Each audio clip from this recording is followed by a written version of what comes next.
मनुस्मृति में शूद्रों के लिए क्या क्या घटिया बातें लिखी हैं।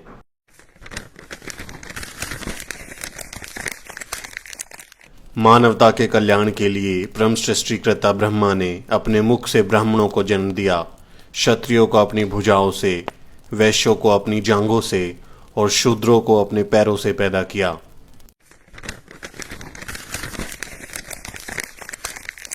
भगवान ने कहा है कि एक शूद्र का कर्तव्य है कि ऊपरी वर्णों की श्रद्धा पूर्वक सेवा करे, उसका यही धर्म है।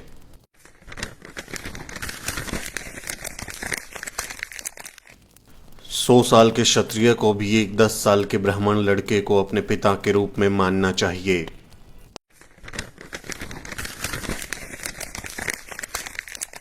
ब्राह्मण को भोजन के लिए कभी भी अन्य वर्णों के व्यक्तियों को आमंत्रित नहीं करना चाहिए।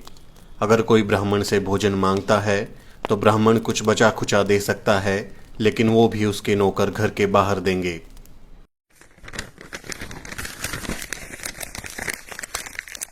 वो जो शूद्र विद्यार्थियों को निर्देश देता है और वो जिसका शिक्षक एक शूद्र है, वो श्राद्ध में आमंत्रित होने के लिए अयोग्य हो जाएगा।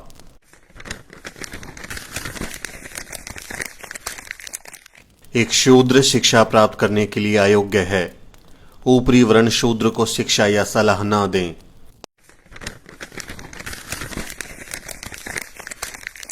यह आवश्यक नहीं कि शूद्र को नियमों और संहिताओं का पता होना चाहिए और इसलिए उन्हें पढ़ाने की आवश्यकता नहीं है।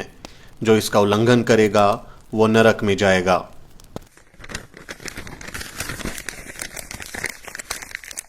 एक ब्राह्मण को ऐसे देश में न रहने दें जहां शासक शूद्र हो।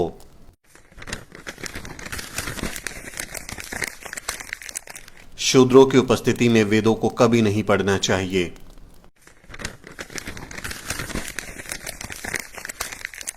जिस देश में ब्राह्मण नहीं है, जहां ब्राह्मण खुश नहीं है, वो देश तबाह हो जाएगा।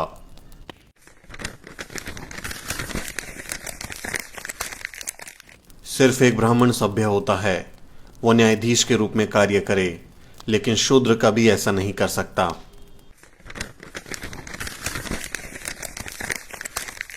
एक राजा जिसके साम्राज्य में एक शूद्र कानून का पालन कराए, वो साम्राज्य दलदल में गाय की तरह डूब जाएगा।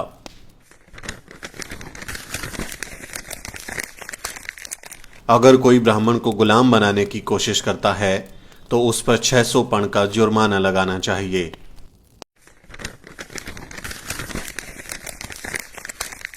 एक ब्राह्मण शूद्र को किसी वेतन के बिना सेवा करने का आदेश दे सकता है, क्योंकि ब्राह्मणों की सेवा करने के लिए ही ब्रह्मा ने शूद्र को बनाया है।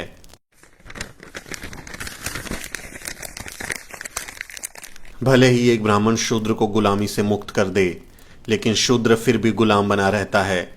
किसी को भी उसे मुक्त करने का अधिकार नहीं है।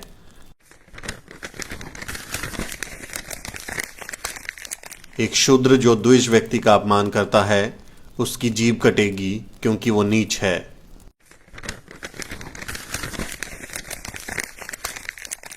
अगर शूद्र द्विज नामों और जातियों का उल्लेख करता है तो एक 10 उंगली लंबी लोहे की कील गर्म करके उसके मुंह में डाल दी जाए।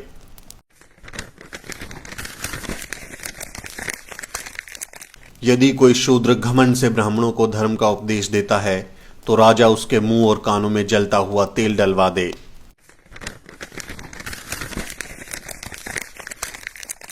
एक शूद्र जो ऊंची जाति के महिला के साथ संभोग करता है तो उसे मौत के घाट उतार दिया जाना चाहिए और उसकी संपत्ति को जब्त कर लिया जाना चाहिए।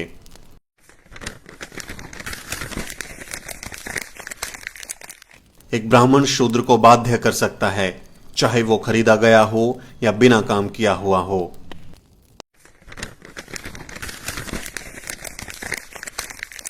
किसी भी शूद्र के पास खुद की संपत्ति नहीं होनी चाहिए। उसके पास खुद का कुछ भी नहीं होना चाहिए।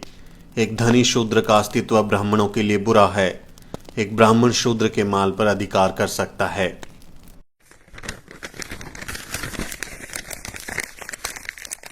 एक ब्राह्मण बिना किसी हिचकिचाहट के शूद्र की संपत्ति जब्त कर सकता है।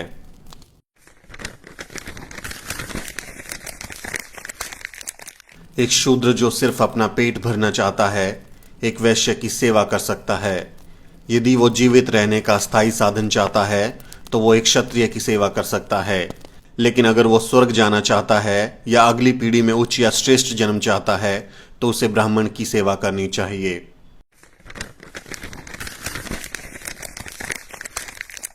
एक शूद्र का सबसे पवित्र कर्तव्य ब्राह्मणों की सेवा करना है। हमेशा ब्राह्मण शब्दों का अत्यंत भक्ति के साथ पाठ करना चाहिए। ऐसे शूद्र को मोक्ष मिलेगा, अन्यथा वो बहुत बुरी मौत मर जाएगा और सबसे बुरे नरक में जाएगा।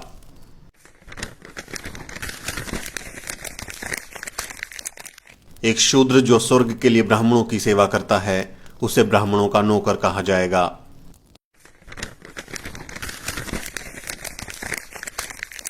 शूद्रों का सबसे बड़ा काम सिर्फ ब्राह्मणों की सेवा करना है। इसके अलावा वो जो भी कुछ करेगा उसे उसका कोई फल नहीं मिलेगा।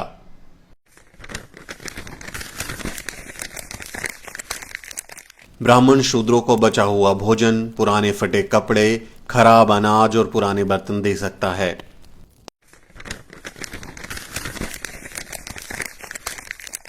शूद्र जरा सा भी धन संग्रह नहीं कर सकता, भले ही उसके पास इसे बनाने की शक्ति हो, क्योंकि एक अमीर आदमी गर्व करता है जिससे ब्राह्मणों को दर्द होता है।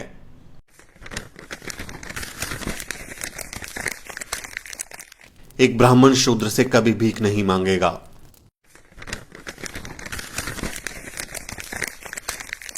शूद्र किसी अन्य वर्ण में शादी नहीं कर सकता।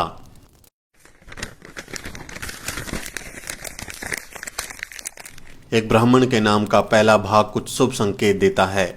एक क्षत्रिय सत्ता से जुड़ा हुआ है और एक वैश्य धन के साथ, लेकिन एक शूद्र व्यक्ति अपमान के साथ जुड़ा है।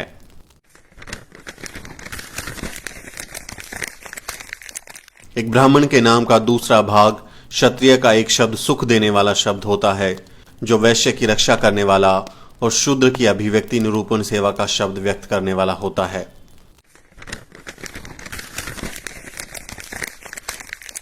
ब्राह्मण इस घटिया किताब को अपनी श्रेष्ठ किताब मानते हैं।